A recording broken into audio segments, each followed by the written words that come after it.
আয়রার আসন্ন বিয়ে ঘিরে এক আতঙ্কিত ও শ্বাসরুদ্ধকর পরিস্থিতি। আসসালামু আলাইকুম এভরিওয়ান। 5 বছর পর গল্পের 2 নম্বর পার্ট। তো বেশি কথা না বলে চলুন গল্প শুরু করে দেই। এই খুনি এখানে কি করছে? এই কিডন্যাপার আমাদের বাড়িতে কিভাবে ঢুকলো? আর বাড়ির কেউ কিছু বলছে না কেন? তার নিজের প্রশ্নগুলো যেন বোমার মতো মাথার ভেতরে ঘুরতে লাগলো। মাথা ধরে গেল, শ্বাস ভারী হয়ে উঠল। তমকে চোখের পাতা কাঁপছে। তোরা কিছু বুঝে ওঠার আগেই তাকে অনুসরণ করে আয়রা রুমের সামনে এসে দাঁড়ালো। উদ্বিগ্ন কণ্ঠে বলছে, আয়রা আয়রা কি হলো? হঠাৎ চলে এলে কেন? কোনো সাড়া নেই, রুমের দরজার ভেতর থেকে বন্ধ। তো ওকাররা বলল, সরি বেবি, আমি বুঝতে পারছি তুমি লজ্জা পেয়েছ। আমি কখনো আর চুর করব না তোমাকে, প্লিজ কথা বলো। তোরাগের কণ্ঠে অনুতপ্ত।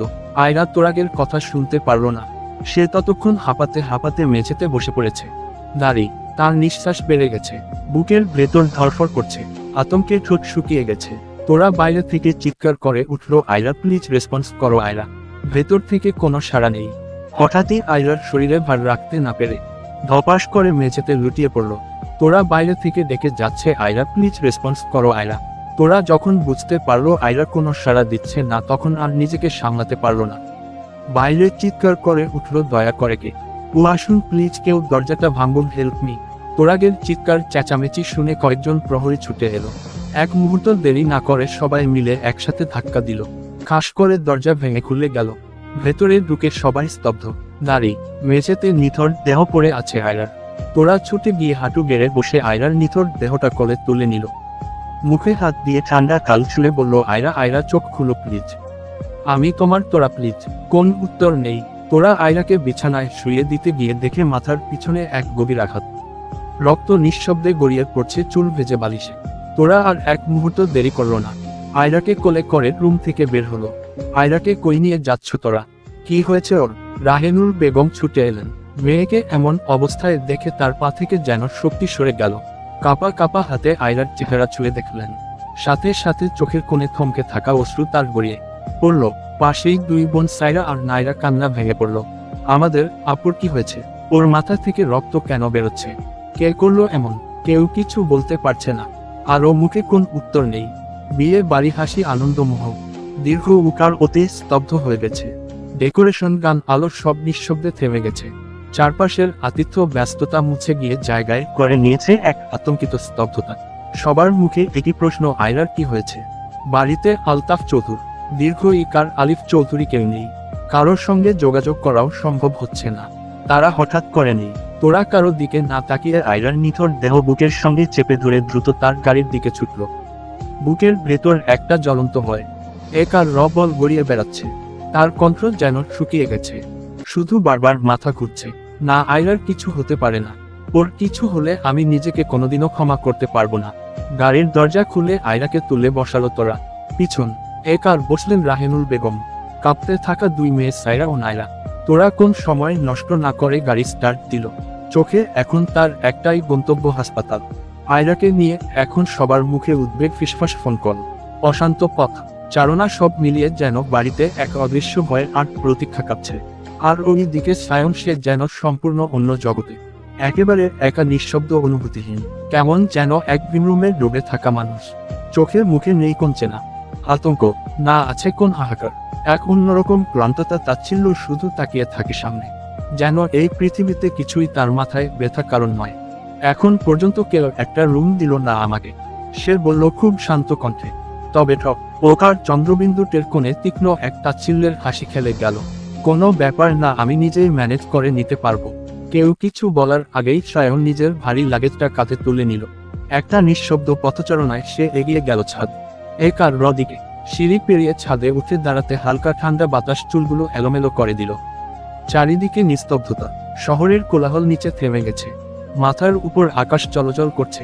পূর্ণিমার চাঁদ যেন এক জাদুময় প্রহরণ আকার মিয়ে এনেছে চারপাশে। সায়ন ধীরে ধীরে তার ব্যাগ খুলে এক বোতল মদ বের করলো। চোখ বুঝে নিঃসংকোচে এক চুমুকে পুরো বোতলটা শেষ করে দিল। তারপর সেই খালি বোতলটা ছুঁড়ে দিল ছাদের কিনারা পেরিয়ে। এক তীক্ষ্ণ টুসক দেড় বোতলটা কোথাও আছড়ে পড়ল। এই মুহূর্তে সায়নের সমস্ত রাগ, ব্যর্থতা, উষ্ণতা আর ক্লান্তি যেন একসঙ্গে ছুটে এল তার শরীর জুড়ে। সে ছাদের মাঝখানে এসে দাঁড়ালো, দুই হাত আকাশের দিকে ছুঁড়ে মাথা উঁচু করে এক ক্রাশ গর্জনের চিৎকার করে উঠল। আর মাত্র কয়েকদিনের মধ্যেই সব আমার হয়ে যাবে। সবকিছু, নারী, গাড়ি, বাড়ি, কিছুই থাকবে না এই জীবনে অপূর্ণ। তার কণ্ঠ যেন ছাদ ভেদ করে আকাশ ছুঁয়ে গেল। চাঁদের আলোয় তখন সায়নে মুখটা আর এমনটা অসাধারণ মুখ মনে হলো না। এক উন্মাদ ক্ষমা লোভী তৃষ্ণাত্ম মানুষের প্রতিচ্ছবি হয়ে উঠল সে। তার হর্ণল ধ্বনি আকাশ কাঁপিয়ে তুলল। সে একা একা হেসে উঠল। সে হাসির শব্দ যেন বিবিসি কাখার মতো ছড়ি পড়ে পড়ল চারপাশে। হঠাৎ সে ছাদের মেঝেতে শুয়ে পড়ল। তাকিয়ে রইল আকাশের দিকে, তার দৃষ্টি তারাদের দিকে। কিন্তু চোখের ভেতর ছায়া নেমে এসেছে। চোখের কোণে হঠাৎ জমে উঠল এক বিন্দু অশ্রু। তার ঠোঁট নড়ে উঠল। দাঁড়ি, এক গান যেন ভেসে এলো নিঃশ্বাসে নিঃশ্বাসে। রাতের চোখে ঘুম যে নামে চাঁদের পাশে, মেঘ যে থামে আমার পাশে, নেই তো তুমি মা। তোমায় ছাড়া ঘুম আসে না মা, মাগো তোমায় ছাড়া ঘুম আসে না মা। সায়নের কণ্ঠে কাঁপুন, হ্রস্ব উকারকের ভেতর জমে থাকা যন্ত্রণা শব্দ হয়ে চড়ছে। বহুকাল পর সে ডাকলো, মা, মা তুমি কোথায় মা? সায়ন আচমকা শোয়া থেকে উঠে বসল। তার চোখ লাল, গলা তার স্বর কাঁপছে ক্রোধে বেদনায়। তার কণ্ঠে ফুটে উঠল এক বিব্রতিকর আত্মনাদ। শব্দ পেলাম, কিন্তু মাকে পাবে কিভাবে?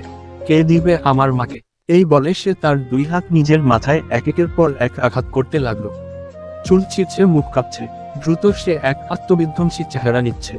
সায়নের চোখে ছিল অন্ধকার। এ যেন মুহূর্তের মতো পাগল হয়ে গেল।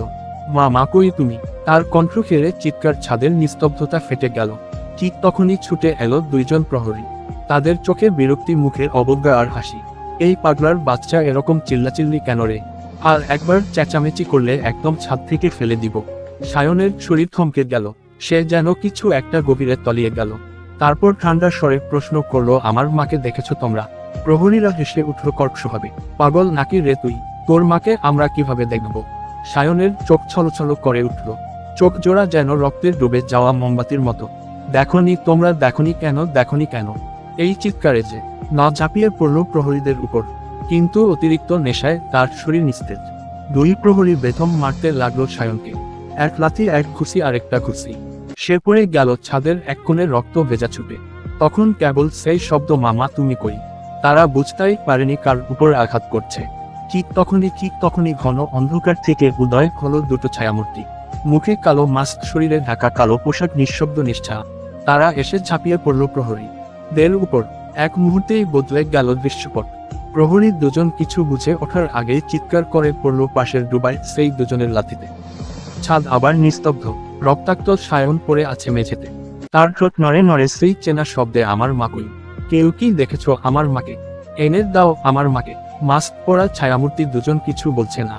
তারা একে অপরের দিকে একবার তাকিয়ে শান্ত নির্ভুল ভঙ্গিতে সায়নকে কোলে তুলে নেয়। তারপর তারা মিলিয়ে এক আর যায় অন্ধকারে।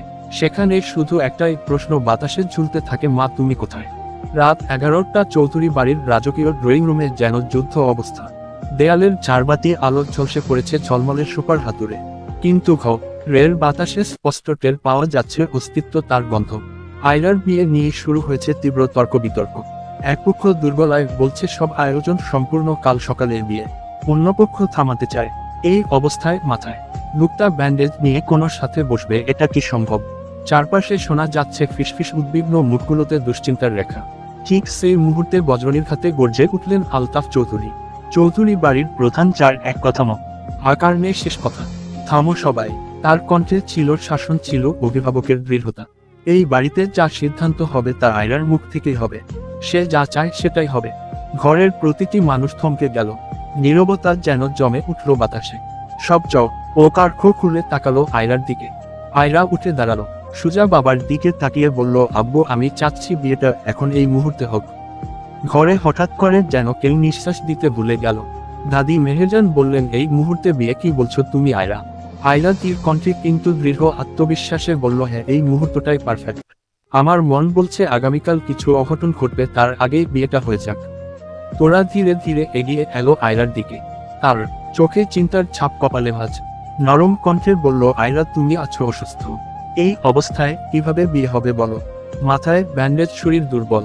তোমার তো বিশ্রামের দরকার। সে আয়রার পাশে বসল। হাতটা আলতো করে ধরল নিজের মুখেই। তার উপর নিমন্ত্রণপত্র তো কালকে। যদি আজই বিয়ে হয়ে যায় আমার আত্মীয়রা কি ভাববে? অনেকে আসতে পারবে না কষ্ট পেয়ে। প্লিজ তুমি অযথা টেনশন করছো। কিছুই হবে না। কিন্তু আয়রার মুখে এক ধরনের আতঙ্ক ফুট আর উঠল, তার চোখের দৃষ্টিতে ফাঁকা হয়ে গেল, যেন অতীতে কোন এক ভয়াবহ মুহূর্ত তাকে গ্রাস করছে।